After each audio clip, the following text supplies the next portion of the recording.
Bien, mis amados, sí, hoy vamos a predicar por el tema, malinterpretación, o mala interpretación, será el tema de esta preciosa noche. Cuando vamos al versículo número 12, del capítulo 1 de Samuel, el contexto, mi amado, de este texto, se tiene que concentrar justamente en el acontecimiento de que una mujer ingresa al templo, de una manera muy turbada en su corazón, en sus mentes, en sus pensamientos, a consecuencia de la imposibilidad de poder tener hijos. Es necesario recordar que aparte de ese mal que ella ya lo venía viviendo al parecer por muchos años, en casa la otra esposa de su marido, porque recuerden que esta historia se concentra en un tiempo donde Israel se conducía, hablando de su gente en general, cada quien se conducía como bien le parecía. No había rey, no había quien lidere de una manera más estricta a la sociedad, y esto se sumó a un estado deplorable de la religión judía en aquel entonces. Eso lo veremos un poquito más adelante, ya que Elí, que era el sumo sacerdote, juntamente con su parentela, tenían, mi amado, la responsabilidad de poder estar sobre el templo, con obviamente la finalidad de impartir la palabra, de poder guiar al pueblo a los pies de su Dios. Pero la labor, mi amado, solo estaba considerada en la parte ritual, pero no en la parte ejemplar, que también debe de ser considerada para un buen ministro de nuestro Dios. Dicho todo esto, mi amado, cuando vamos al versículo número 12, luego de que Ana, mi amado, ha podido llorar largamente por esa frustración, vuelvo y repito, ella tenía un conflicto personal muy grande y se había visto agravado por la otra esposa de su marido Elcana, llamado Penina, que también turbaba el corazón de ella, haciéndole, mi amado, sentir como una mujer rechazada, no solo de parte de Dios, sino también de parte de la sociedad. La Biblia dice que la otra mujer, mi amado, le hacía la vida imposible. De hecho, utiliza un término peculiar allí, donde dice que la afligía en su corazón, pero bueno, la turbaba. Cuando vamos al verso 12, ya ella en el templo, mi amado, en un lugar propicio, de seguro que luego de haber terminado, no digo de orar, sino luego de haberse terminado de vaciar, por lo menos de manera verbal, en su oración, ella al parecer queda, mi amado, inclinada, queda postrada y balbuceando palabras. Ojo, balbuceando palabras. ¿Qué quiero decir con esto? Hay un movimiento de labios, pero quien realmente está hablando no es ella, sino su corazón. Y en esa condición, mi amado, ella está en silencio, solamente si acaso palabras muy frágiles, muy ligeras, a lo mucho se podrían haber escuchado a sus propios oídos. Pero está, mi amado, en un momento de mucha angustia, de mucha turbación, orando a Dios, solicitándole ¿qué cosa? Un hijo. Cuando vamos al versículo 12, mi amado, ella mientras ora, como dice la Biblia, largamente delante de Jehová, en un lugar llamado también propicio, se encuentra, dice la Biblia, Elí.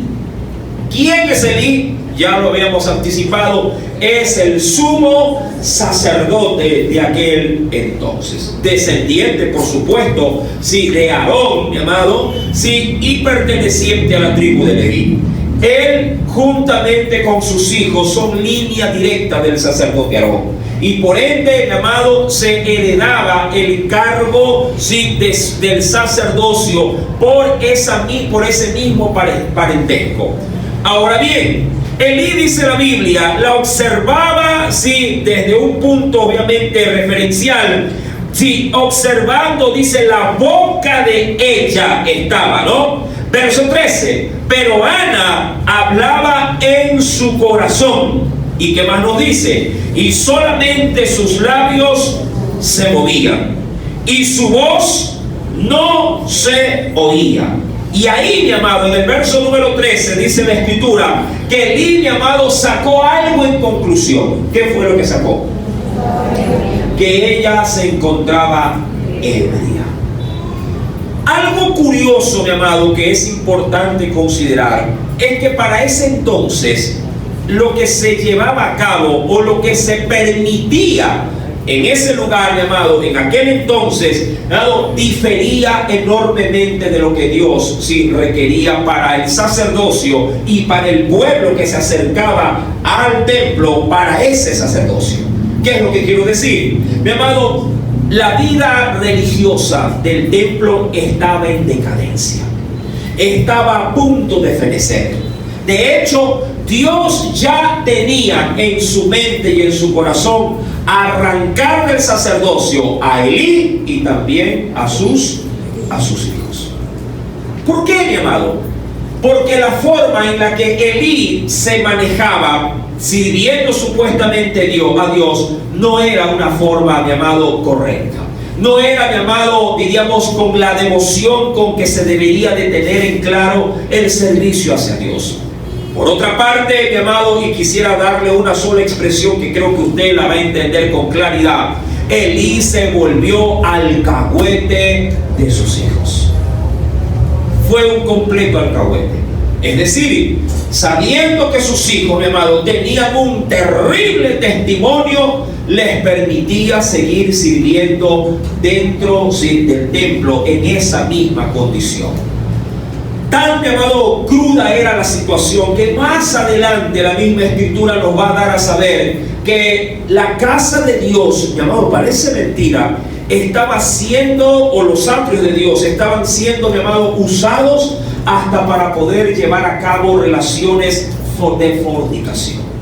Y esto, mi amado, bajo la vista y la paciencia de Elí, porque quienes se atrevieron a hacer esto eran sus propios hijos. Eso, mi amado, sumado, claro que sí, a la deplorable condición espiritual de la gente, ya al parecer, por lo que se lee, y hay un comentario que me parece que es apropiado y que quisiera también comentarlo, el hecho, dice un comentarista, el hecho de que Elí asumiera de que una mujer estuviera ebria dentro del templo, menciona la pésima y la baja conducta de los hijos de Israel en la que se encontraban. Y otra cosa, que ellos también permitían que vengan a la casa de Dios. Yo entiendo, mi amado, que alguien de manera ocasional, como transeúnte, ¿no?, puede llegar a pasar en estado etílico o influenciado por alguna sustancia considerada como estupefaciente, que obviamente le daña su percepción de la realidad, ¿verdad?, por el efecto. Entendería, hermano, que de manera ocasional alguien se atreva a venir a la iglesia en esa condición. Así como cuando alguien pasado de copas, en ese momento, mi amado, si no es un borracho belicoso, se pone sentimental, se pone, mi amado, de pronto golpeándose el pecho con remordimientos y recuerda en su borrachera de que ha sido cristiano, y en esa condición pasa por esa puerta y se sienta y pida, mi amado, que se le deje estar allí y que inclusive hasta se le aconseje. Mi amado, insisto, entiendo que esto pudiera llegar a pasar de manera muy, pero muy ocasional. En cuyo caso, mi amado, se podría decir que se entiende, pero no se aprueba. Pero la condición del pueblo, mi amado, ya no pasó del litero. El pueblo tenía por costumbre celebrar, mi amado, los sacrificios a Dios con las mismas ofrendas que llevaban, y en el momento de las libaciones, que también formaba parte, mi amado, de la ofrenda a Dios. Cuando hablo de libaciones, hablo de todo tipo de sacrificio a manera de fluido, aceite, vino y cosas similares, mi amado, perfúmenes derramados, también se aceptaban como parte de la ofrenda a Dios en el altar. Y una parte era ofrecida y otra parte era consumida por los oferentes. Y a veces, mi amado, en el exceso de la celebración, la gente inclusive podía experimentar borrachera en el templo.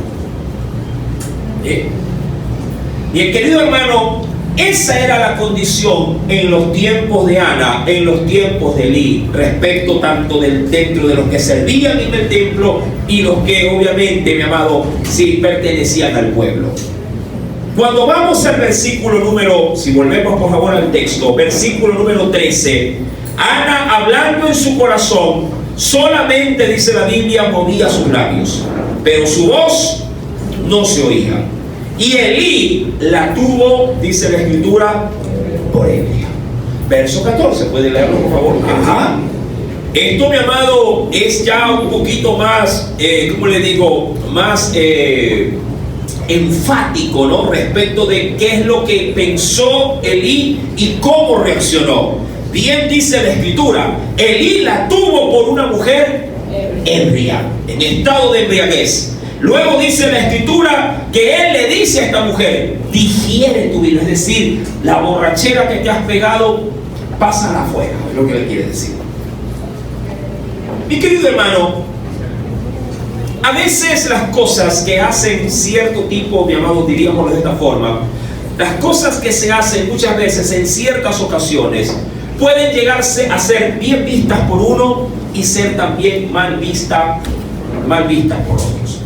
Le digo esto, mi amado, porque aún en el ámbito cristiano hay muchas prácticas o muchas costumbres que pueden adoptar ciertas iglesias y otras no.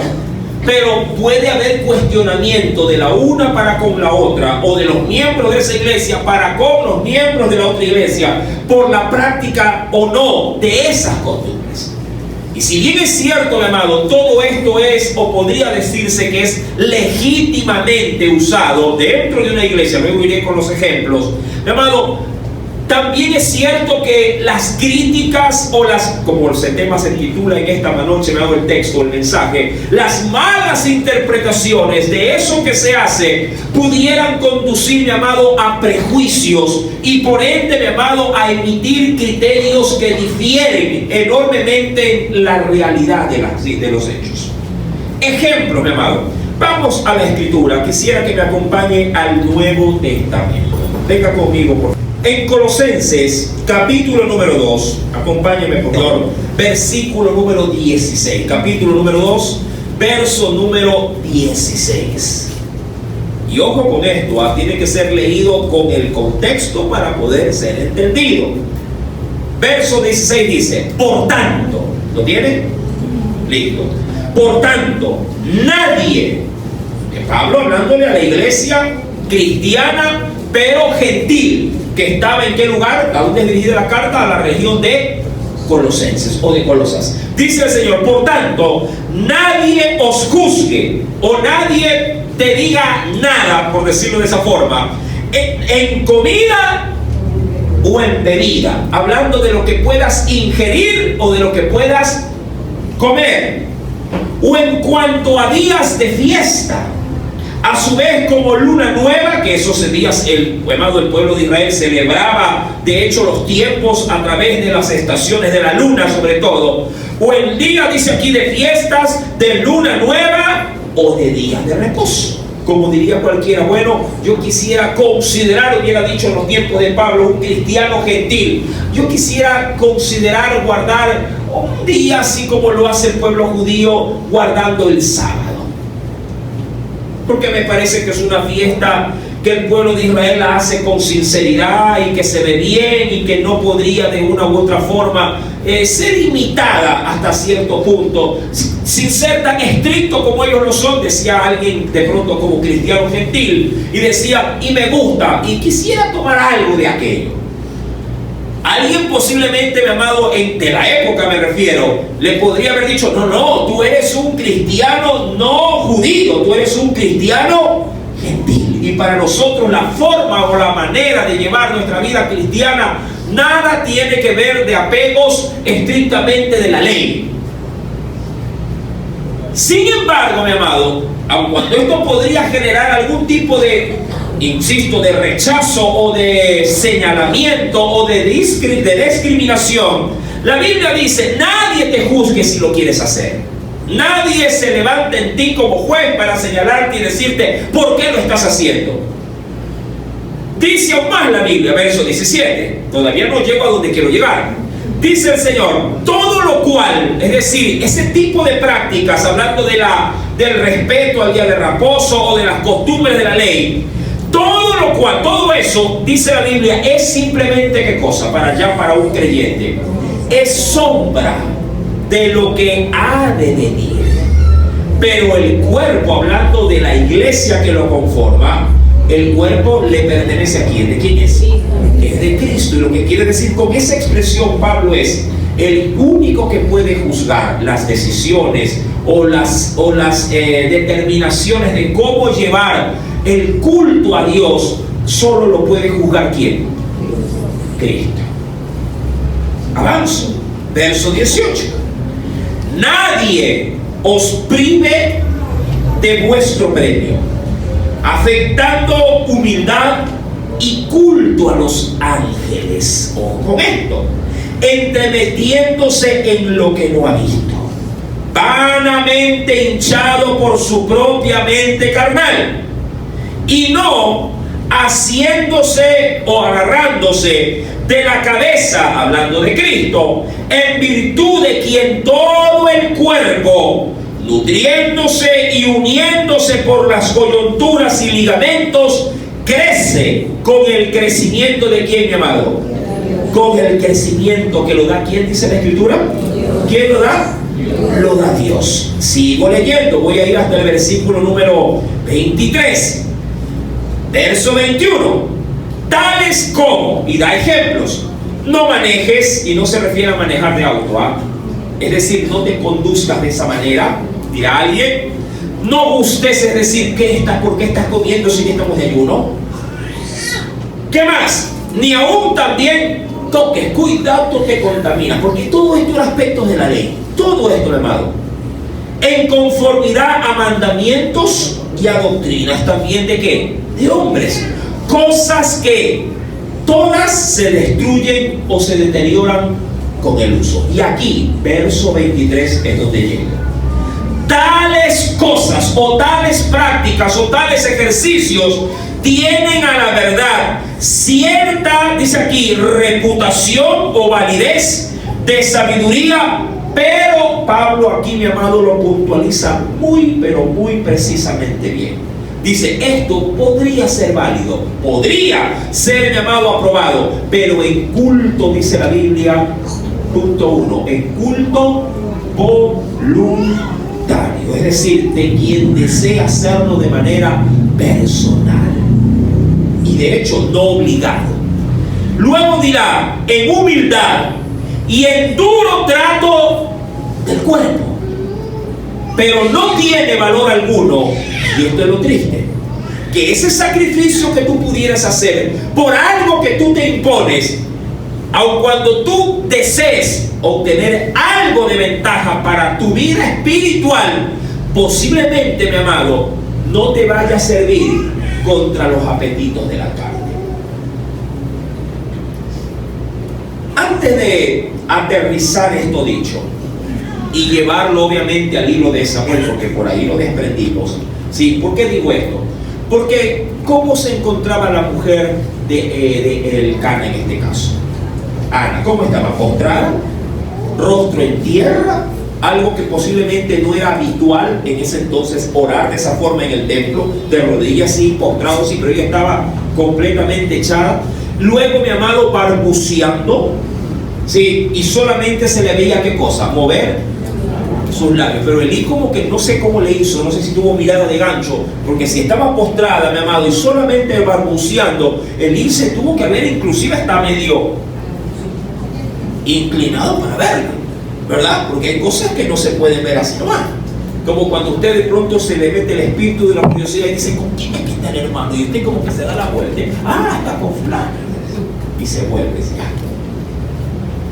Mi querido hermano, la forma o la manera de buscar de Dios no tiene bíblicamente un régimen preciso. Tiene directrices, sí, por supuesto. ¿Cuál es la directriz? Hay que orar. Esa directriz no te la cambia nadie. El pueblo de Dios tiene que orar a Dios. Amén. Ahora, ¿cómo quiere orar? esa ya es cuestión personal. ¿Quiere hacerlo solamente en la iglesia? ¿Quiere hacerlo solamente en la casa? ¿Quiere hacerlo de pie? ¿Quiere hacerlo comiendo? ¿Quiere hacerlo sentado? ¿Quiere hacerlo amaqueándose en la playa? Mi amado, las formas y las maneras las establece cada uno de nosotros. Claro, al usted aplicarlo, mi amado, podría recibir el aplauso del que está a su lado o el abucheo también. Usted le dirá, oye, usted ora, sí, ora todo, yo oro todos los días lunes. Ah, de verdad, porque yo oro todos los días. Usted solo los lunes. Oiga, qué pena. La pregunta es clave aquí, cuidado, me malinterpreta. Orar todos los días garantiza de que Dios nos esté oyendo. Cuidado, nos pasa como la oración hecha en el templo por el publicano y el fariseo. El publicano entró, ni siquiera oró a la verdad, sino que se postró y dijo, sé propicio a mí, y se inculpaba, no decía pecador, sé propicio a mí y pecador. Mientras el fariseo, orando de pie, decía, Señor, gracias porque no soy como este, porque no soy como este publicano, ¿verdad? Y en su oración prácticamente, mi amado, estaba ¿qué cosa? Destruyendo a su prójimo. La Biblia bien dice, Jesús lo dice, el publicano salió ese día justificado, mientras que el fariseo, más condenado que nunca, no pudo haber estado. Mi querido hermano, formas y maneras pueden haber muchas para buscar de Dios. Y son de pronto, si acaso así lo vemos, mi amado, son de pronto muy apreciadas también por un buen, digamos así, grupo de hermanos. Ayunos, vigilias, o largas oraciones, largos periodos de tiempo. Está bien. Hay gente, mi amado, que lo hace y lo hace de corazón. Bien por ellos. Pero eso es un culto personal. Culto personal. Así lo dice la Biblia. Que hacen un trato duro contra gente. Venga la Biblia, vuelve al texto, no me mires, vuelve al texto. ¿A qué trata duro cuando usted se pone rígido de buscar de una manera un poquito más estricta, más disciplinada de Dios? ¿A qué, mi amado, usted lo encamina más? Sí, con dureza. ¿A qué? ¿Qué dice la parte final del verso? Esto, dice, mi amado, es un duro trato del cuerpo. ¿Sí, hermano? El cuerpo es el que sufre, el cuerpo, la carne es la que, y cuando hablo de la carne no hablo de la carnalidad como tal, hablo de la carne, hablo del cuerpo, el ser humano, sí, como tal, sí, nuestro estómago, nuestros pulmones, nuestra vista, así como cuando alguien dice, de aquí, hermano, yo he hecho un voto a Dios, no voy a ver televisión en el 2025. Ah, ¿qué te parece? Así que alguien que comparta esta efusividad mía, sí, que se una conmigo. ¿Quién está conmigo? ¿Quién lo quiere ver? ¿Qué pasó? Nadie se une. Cero celular. 2025 no quiero celular. Nadie me busque por celular. Yo no tengo celular. Lo quiere pero lo guardó. Decidió no contaminarse por el celular. Un duro trato con el cuerpo. ¿Por qué? Porque el cuerpo de lado está ligado. Hay un pedacito del alma en el teléfono. Cuando hoy por hoy se te pueden quedar las llaves, pero no el celular. Se te puede olvidar hasta tu hijo, pero no el celular. Son tratos para el cuerpo, pero también hay una advertencia. Y no te olvides la advertencia. Por eso es que hay que estudiar un poquito la palabra. ¿Qué dice la advertencia? El régimen, el culto que tú quieras implementarle a tu cuerpo es válido para el cuerpo, pero no tiene, ojo, ningún tipo de efectividad contra los apetitos de la carne. Un ejemplo fácil. Suponiendo que seas de ojo alegre, viendo las piernas de las chicas, menos la de tu propia esposa. Voy a llorar, voy a hacer 30 días para que se me vaya esto, hermano. Pasarán los 30 días a la primera pierna gorda que veas. Y tú dirás, no, pues 30 días de ayuno y no se me fue. No, es que no se va a ir, hermano. Eso no se va así. ¿Por qué, mi amado? Porque a la carne, sí, a la carne, mi amado, la Biblia ya le da una forma de poder sujetarla, de poder dominarla. ¿Cuál? ¿Cómo se domina la carne? ¿Cómo se efectiviza de manera bíblica, mi amado, cualquier cosa que te induzca a la carnalidad, los apetitos, mi amado, usuales de la carne? ¿Cómo? ¿Cómo se la combate? ¿Cómo se la lucha?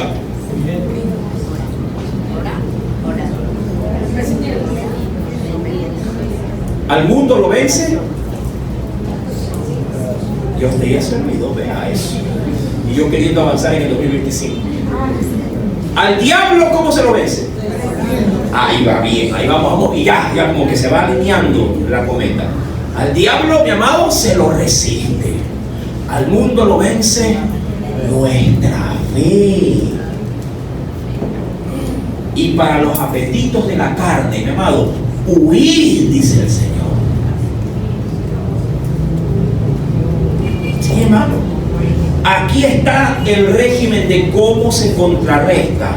Sí, si usted ve que viene el vaso de cerveza por la derecha, usted corre para la izquierda. Sí, hermano, que es así. Si viene la tentación por el lado izquierdo, usted, mi amado, agarra para la derecha.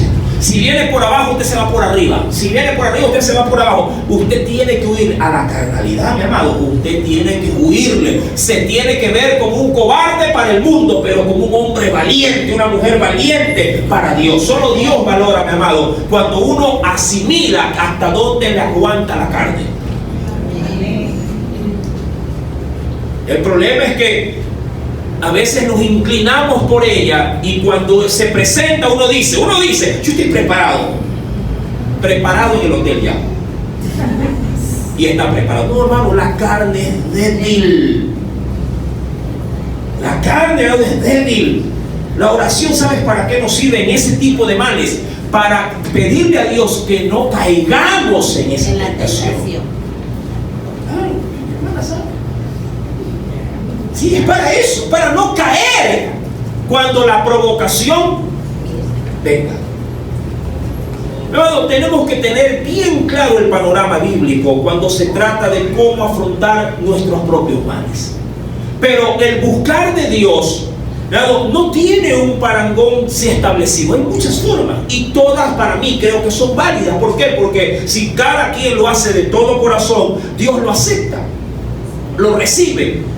Pero para Samuel, la forma en que lo estaba haciendo Ana, mi amado, no era, según él, correcta. ¿Por qué? Porque no lo hacía según la forma y la manera tradicional de orar o de buscar de Dios en el templo. Imagínate que alguien venga a la casa, aquí en el momento, venga a la casa del Señor, mi amado, ¿sí? Y haga de manera inusual de pronto su forma de cómo asimilar lo que pasa en un culto. Cuando de pronto se le dice, a ver, pongámonos todos de pie, ella se queda sentada. Pues ahora siéntese y ella se pone de pie. Y se hace todo al revés. Y de pronto alguien dice, hermanito, así no es, tiene que estar así o asado. Y alguien le dirá, no, hermano, lo que pasa es que en mi iglesia hacíamos así. Y como he venido para acá, pensé que aquí también se hacía lo mismo. A mí me tocó en algún momento visitar una iglesia y lo hice en algunas oportunidades porque pertenecía a un concilio de iglesias, mi amado, y me iba a la región de Sabanilla. No sé si usted lo ha escuchado, que era más allá de Petrillo. Sí, en Sabanilla, mi amado, cuando yo entré la primera vez que me llevaron para predicar, yo ingresé a la iglesia y yo me asombré. Sí, porque el altar estaba así como aquí en el centro, había un corredor en el centro. Pero cuando pasé, ya me llamaron para entrar, sí, mi amado, pasé e inmediatamente al ponerme adelante noté que estaba en una iglesia, mi amado, totalmente distinta a la que yo estaba acostumbrado a ver. Vi a todas las hermanas mujeres del lado izquierdo y a todos los hermanos varones del lado derecho.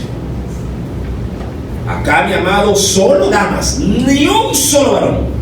Y acá solamente puros varones, ni una sola mujer. Yo digo, o sea, yo traía el mensaje, pero me impacté. Yo pensé, ¿a dónde vine? ¿Qué pasó? ¿Será que la forma en la que voy a predicar no será bien recibido. Tendrán algo de pronto más apegado a algún tipo de ritual o de tradición. Sí, me causó, luego que ya viajé, prediqué luego con toda libertad, y después de no, hermano, lo que pasa es que aquí se sientan a las mujeres de este lado, acá a los varones de este lado. ¿Para qué? Para que obviamente los varones no se distraigan con las mujeres. Digo, pero si es mi esposa, igual, porque aún la esposa tiene que ir acá para que enseñe a las mujeres más jóvenes que acaban. Pregunto, ¿yo llegaré allá a cambiarle su forma? No puedo, hermano. Yo tengo que acoplarme a esto, porque esto no es salvación, esto simplemente es una forma, pero no es el fondo del evangelio. Y a mí lo que me interesa es que la iglesia crezca, mi amado, en el fondo de su fe, porque la forma y la manera puede ser, mi amado, cambiada, diferenciada, claro, siempre y cuando no se logre caer en los extremos, porque ahí también podríamos, mi amado, profesar una mala doctrina. Allá se usaba la cofia, mi amado, el pelo, todas las mujeres por acá, y como les digo, sí, los hombres bien vestiditos, todos ordenaditos, las alabanzas solamente son de paradito, nada de brinco, nada de eso, todo era pero bien lineal. Mi querido hermano, cuando retomo el texto, Elí asumió y dijo, esta mujer es una de las tantas que viene a la iglesia, o cuando viene a la iglesia se emborracha. Eso es lo que empezó Elí. Vuelvo y repito, ¿por qué sacó esa presunción Elí? Porque esto ya se daba en ese entonces. Y hasta cierto punto tiene cierta similitud con lo que pasaba en la cena del Señor en los tiempos de Corintios. ¿Sí? Venga rapidito, por favor. Acompáñeme y vayamos a la primera carta a los Corintios. Siempre cuando se lee este texto, se lo lee solamente en el ritual de la liturgia de la cena, y no se lee, mi amado, en el contexto por el cual fue escrito. Veamos. En primera carta a los Corintios, leo desde el verso 27, ¿sí? Que es el texto muy usualmente leído cuando se celebra la cena, pero hoy voy a llegar al versículo 34, y ahí usted va a entender algo. ¿Lo tenemos? Dice el Señor: de manera que cualquiera que comiere este pan o bebiere esta copa del Señor indignamente será culpado del cuerpo y de la sangre del Señor. Por tanto, pruébese cada uno a sí mismo y coma así del pan y beba de la copa, porque el que come y bebe indignamente, y ya vamos a ver a qué se refería esa manera indigna por el contexto. Dice: el que bebe indignamente sin discernir el cuerpo del Señor, juicio come y bebe para sí. Por lo cual hay muchos enfermos y debilitados entre vosotros, y otros muchos que ocurren con ellos, duermen, es decir, están muertos. Verso 31. Si pues nos examinásemos a nosotros mismos, no seríamos juzgados. Mas siendo juzgados, somos castigados por el Señor, para que no seamos condenados con el mundo. Verso 33. Y aquí sí, como dicen a los chicos, ojo al piojo. Así que, hermanos míos, cuando os reunís a comer, ¿cuál era, mi amado, en este caso la disposición? Esperaos. Mira que esto por lo general casi no se suele predicar. Es decir, no quiero que te apresures a comer el pan y la copa. Espérense. Dirá alguien: es que tengo hambre. Espérate. ¿Cuántos hacen esperar en casa hasta que llegue el papá? Para que todos se sienten a la mesa. Salvo que el papá te diga: hoy voy a llegar tarde, como ustedes. Esperen, hermanos, y espérense unos a otros. Si alguno tuviere hambre, coma en su casa, para que no, dice aquí, para que no os reunáis para juicio. Las demás cosas, dice Pablo, las pondré en orden cuando yo fuere. ¿Y qué es lo que estaba ocurriendo? Solo como para que te den una idea de lo que estaba pasando aún en medio, mi amado, de la iglesia cristiana. Cuando la gente sabía que se tenía que reunir cada domingo, cada primer día de la semana, para poder, mi amado, celebrar culto al Señor, si se celebraba en este caso el recordatorio de la cena, Esta cena se la celebraba, a diferencia de lo que hacemos nosotros, se la celebraba, mi amado, no de lo que se proporcionaba de parte del pastor o del obispo, no. Cada quien traía de su casa. Traía de su casa. Traía copa, traía, hablando del vino, sí, el vino, sí, ese mismo vino. ¿De qué estás pensando? El que embriaga, sí, ese, el que embriaga. Llevaban vino, llevaban, mi amado, el cordero, llevaban carne asada o el corderito asado, llevaban las hierbas amargas, llevaban, mi amado, el pan sin levadura, todo lo que el ritual propiamente de la ley había establecido. Pero había un problema. ¿Cuál era el problema? Que en la iglesia, como en cualquier a veces otra iglesia, cuando viene un hermano, hace simpatía con otro. Porque simplemente al verse se cayeron bien y dijeron, este ñañito me cae bien a mí. Y se hacen juntas, amigos, bodis, hermanos, ñaños.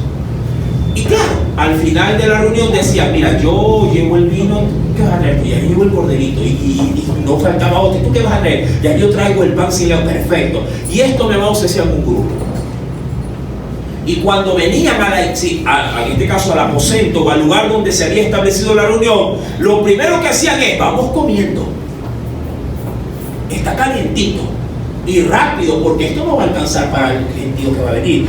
Y la gente comía solamente con los suyos, con su grupo. Lo mismo hacían otros, pero otros no teniendo que inventar. ¿Por qué? Porque eran pobres, humildes. Mira que había mucha gente que la iglesia sostenía justamente para servir en las mesas, porque no había para comer. Cuando llegaban a la supuesta celebración de coinonía de los hermanos, se daban cuenta de que no había pan, no había vino, no había nada. Y los otros hermanos con un palillo de dientes. Bueno, el cordero. Y eso trajo desorden, trajo problema. Mi amado, la advertencia en este caso en particular era justamente en el verso 17 de 1 de Corintios capítulo 11. Retrocede un poquito.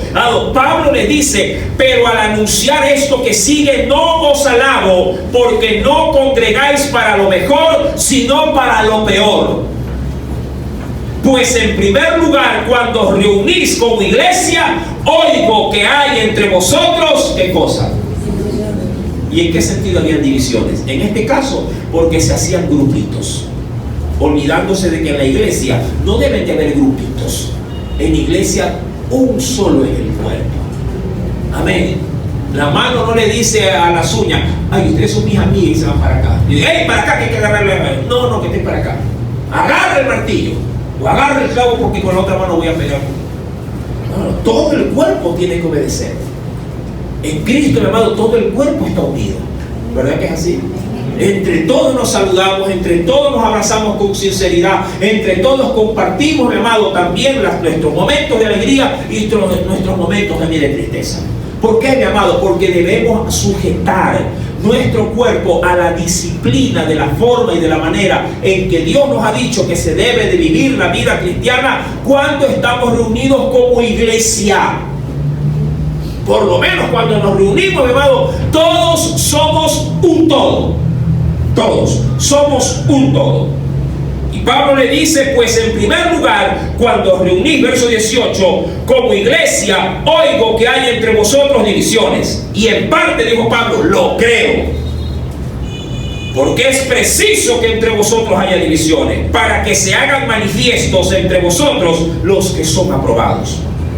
Cuando pues os reunís vosotros, esto no es comer la cena del Señor, porque al comer cada uno, es decir, antes de tiempo, cada uno se adelanta a tomar su propia cena, y uno llega y ¿qué cosa tiene ya?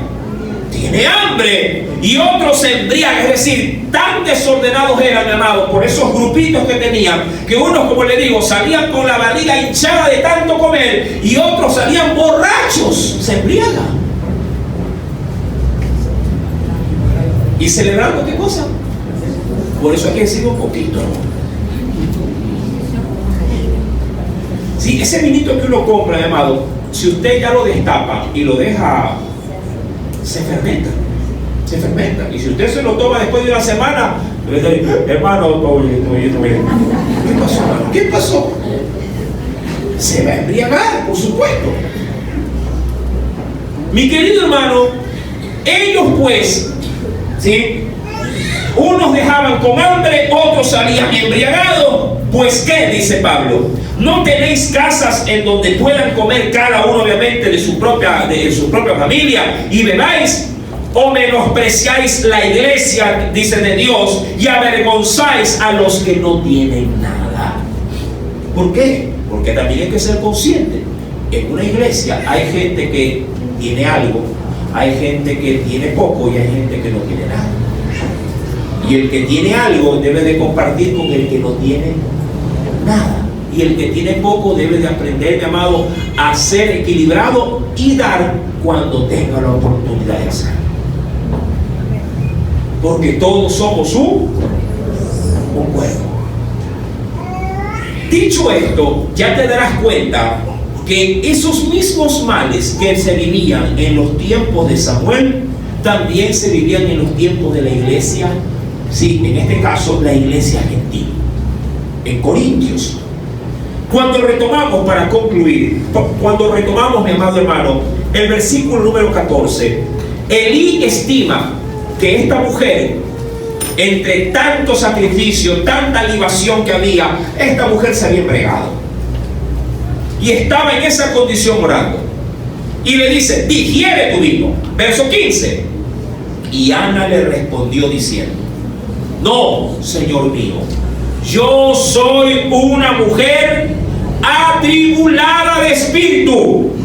No he bebido vino ni sidra, sino que he derramado mi alma delante de Jehová. Y me encanta, mi amado, más allá del justificativo que ella da, la razón que ella da, me encanta lo que en el versículo número 16 ella, mi amado, deja establecido. ¿Qué cosa? Su testimonio. Dice ella a Elí: no tengas a tu sierva por una mujer impía.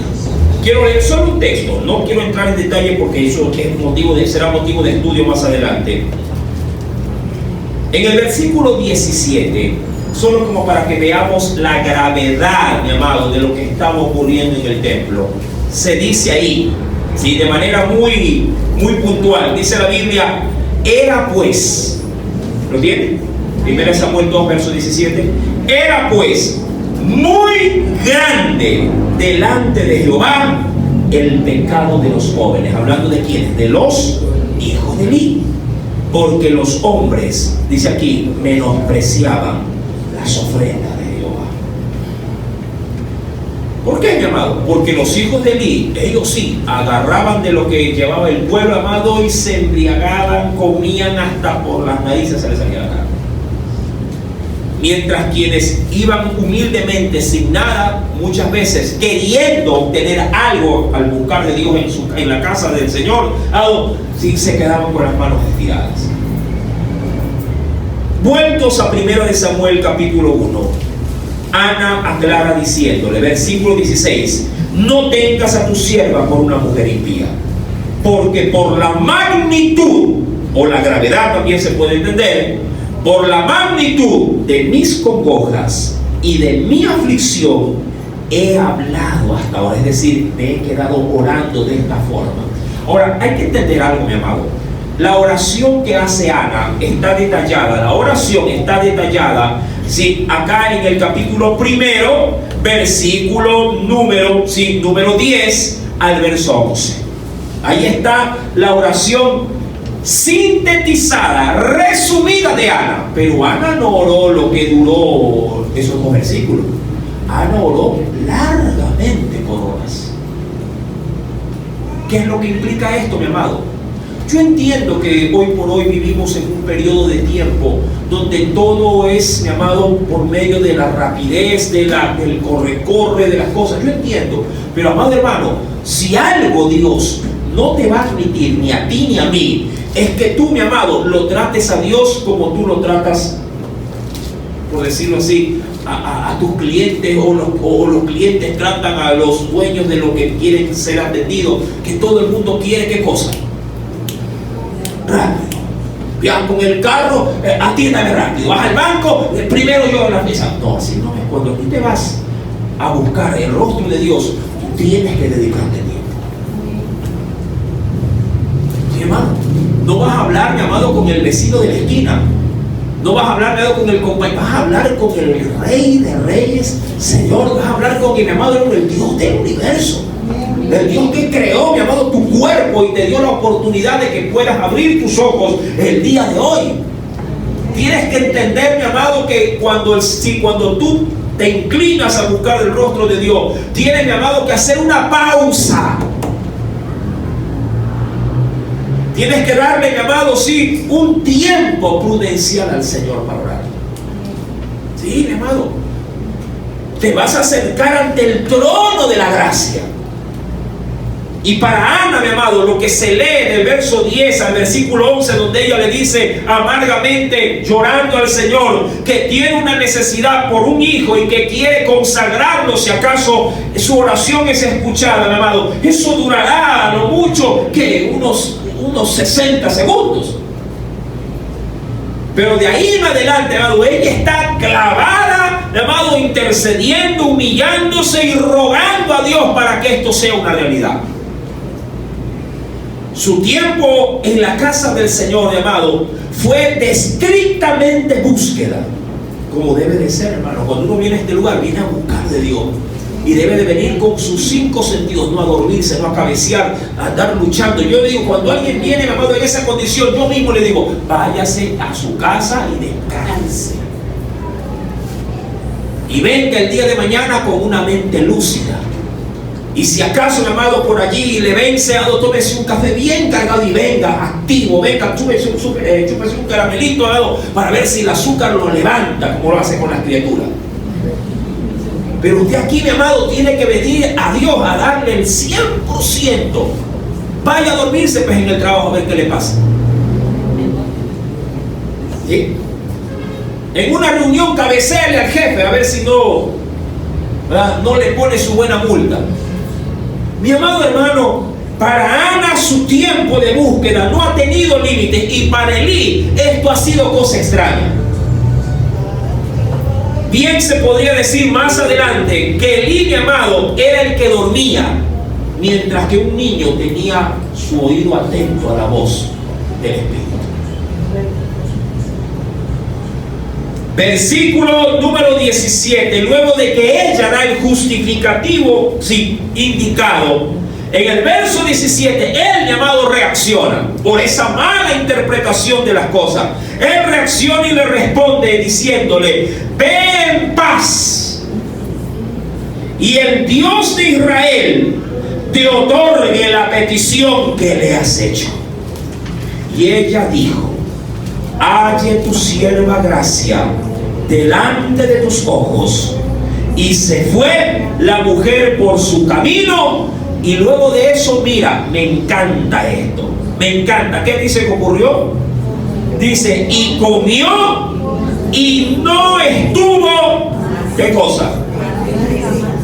¿Qué ocurrió, mi amado? ¿Qué ocurrió? Dicho de una forma un poquito más cristiana.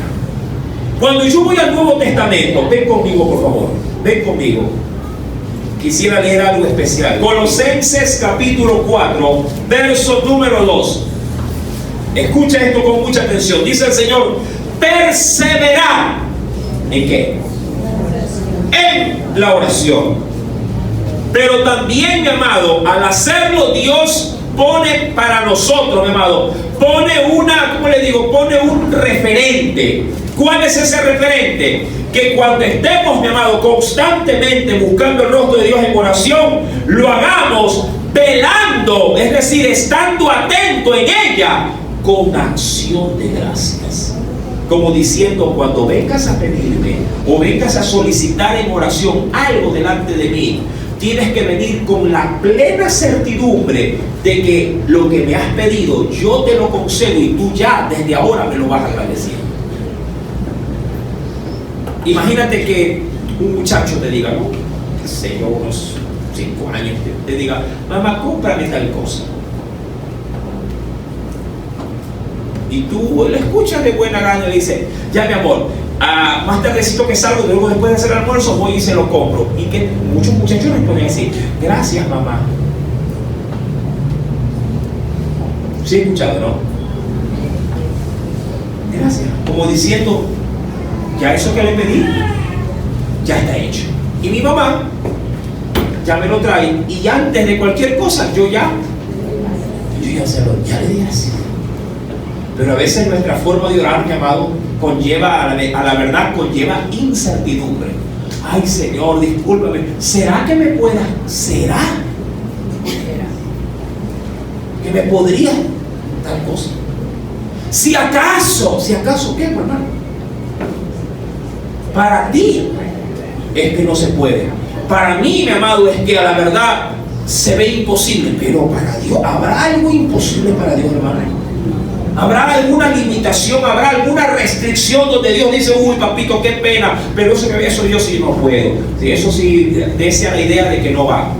Yo entenderé, mi amado, que mi oración puede verse turbada, truncada, porque puede ser que le esté pidiendo algo que está fuera de la voluntad de Dios. Pero si yo entiendo, mi amado, que aquello que se pide, Dios lo dice en su palabra que me lo va a dar, y entonces yo le agradezco. Si yo le digo, Señor, libértame de esta atadura, eso Dios quiere, hermano, porque Dios ha dicho que Él, mi amado, ha venido a desatar ligaduras de impiedad. Entonces, si yo le pido a Dios que me quite una ligadura de impiedad, Dios, mi amado, va a ser consecuente. Y yo le digo, gracias, Padre, porque esa atadura usted me la va a desatar y yo voy a caminar libre, sí, de ese peso. Recuerde, perseverar en la oración, velando en ella con acción de gracia. ¿Y dónde, mi amado, se ve que ella dio gracias por esto?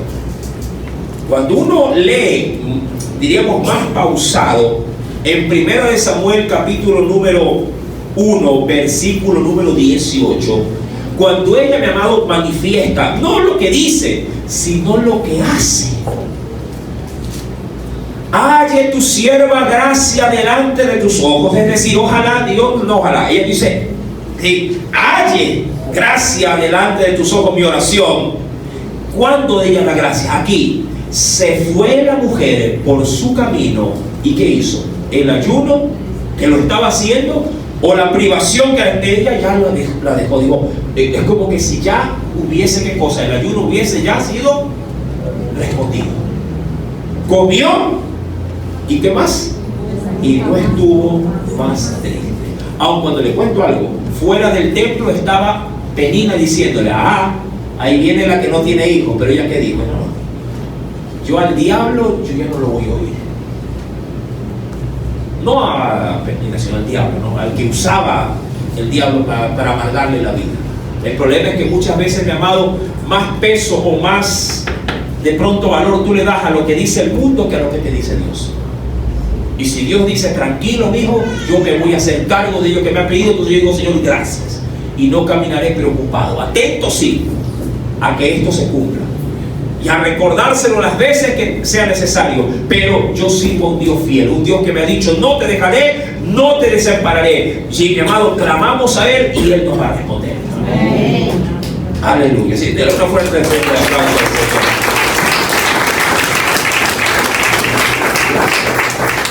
Y ella, dice la Biblia, no estuvo más triste. Y verso 19. Y levantándose de mañana, ya no estuvo, mi amado, con congoja, ni llorando, ni atribulada. Ahora dice la Biblia, levantándose de mañana, adoraron delante de Jehová, porque 7 días duraba la fiesta a la que fueron.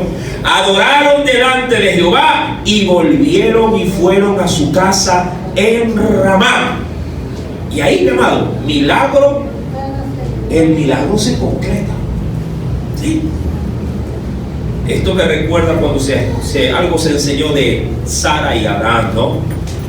Abraham pidiéndole a Dios un hijo, Sara incrédula, y Abraham confiando en Dios, y Sara incrédula y hasta riéndose, mi amado.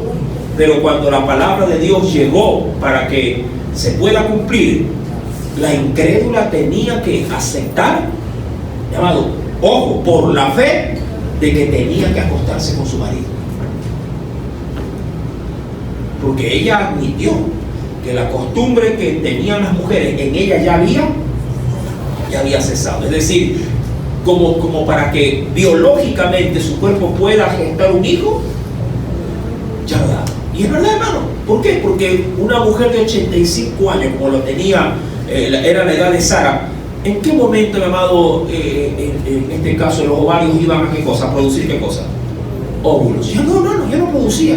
Pero Dios quiso que a esa edad, dado su cuerpo pueda manifestar un óvulo. Uno solo. Y que ese día ella y su esposo estén juntos acostados. A veces cuando uno ya, mi amado, cae en cierta edad de ancianidad, ¿sí? A veces hasta por la incomodidad de la edad misma, mi amado, ya hasta el marido duerme en una cama y la mujer duerme en otra. Que me mueve mucho de lado, me despierta, que sí, hermano. Y llegó un momento biológicamente que ya simplemente son compañeros de cuarto. Yo sé que de esto casi no se habla, pero es una realidad. ¿Por qué? Porque el sexo pasa ya ni siquiera un segundo, un tercero o cuarto plano. Sí, hermano.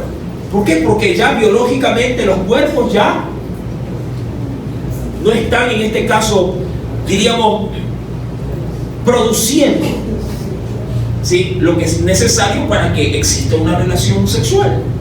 Mi querido hermano, y podríamos decir que en este caso en particular, levantándose, como lo dice la Biblia, sí, de mañana adoran a Jehová, vuelven a su casa, y el Cana, dice la Biblia, se llegó a Ana, su mujer, y en ese preciso momento, cuando estaban, hermanos, en intimidad sexual, Dios se acordó. No porque Dios se olvidara, no, sino porque Dios, mi amado, tiene un tiempo para poder dedicártelo de manera exclusiva a tu oración. ¿Tú sabes cuántas oraciones hay detrás de la tuya? Hay bastante, hermano. O delante de la tuya, hay bastante. Yo sé que hay gente que ora y dice: ay, Señor, yo no sé si te molesto con esta oración. Y esto te lo digo por las cosas que a veces me lo dicen a mí. Ay, pastor, usted que está tan ocupado, hay muchos problemas. ¿Yo qué voy a venir con mi problema? No, pues, hermano. Yo digo: no, tranquila, esa es mi labor. A esto me dedico. Debe de hacerlo. Dios también te dirá lo mismo. Sí, yo también, sí, es verdad, estoy ocupado, estoy atendiendo, me hago qué es lo que pasa en la India, qué es lo que pasa en la China y en la Conchinchina, pero también tengo que atenderte a ti, aquí en Guayaquil, aquí en Bastión, aquí en Muchote. También estoy aquí para oírte y para responder a tu necesidad. Dios, mi amado, no olvida. Y cuando ese día se acostaron el Cana y Ana, mi amado, Dios se acordó. ¿Cuántos saben que Dios también está en la intimidad? ¿Sí, no? Yo sé que algunos dirán: no me digan, sí. Él está entre sábanas también. Y Él sabe lo que se hace y lo que no se hace en ese lugar. Por eso es que hasta en la intimidad, matando dos pájaros de un tiro, hay que honrar el hecho conyugal. Hay que honrarlo. No hay que mancillarlo. Y dice la Biblia, mi amado, luego hablaremos cuando tomemos ese temario muy abiertamente. La Biblia dice, mi amado, que Jehová se acordó de ella, y aconteció que a cumplirse el tiempo, es decir, mi amado hermano, ¿el tiempo de qué? El tiempo de la gestación, mi amado. Dice aquí que al cumplirse el tiempo, después de haber concebido Ana, dio a luz, ¿qué cosa? Un hijo, y le puso por nombre Samuel, diciendo: por cuanto lo pedí a Jehová. Mi amado, he ahí el milagro. ¿Quién era Samuel? ¿Por qué le pusieron Samuel? ¿Y qué implicaciones tendría, mi amado, ese voto de consagración que hizo su madre para poder dedicárselo luego a Dios? Aquí hay una viva, mi amado, manifestación de renunciación, y ese será el tema de la próxima semana. Renunciación. ¿A qué se referirá esto, mi amado? Eso lo va a ver abiertamente el próximo día viernes, si el Señor nos lo permite. Amén. A veces hay, mi amado, que renunciar a todo para tener todo también. Amén. Oremos al Señor.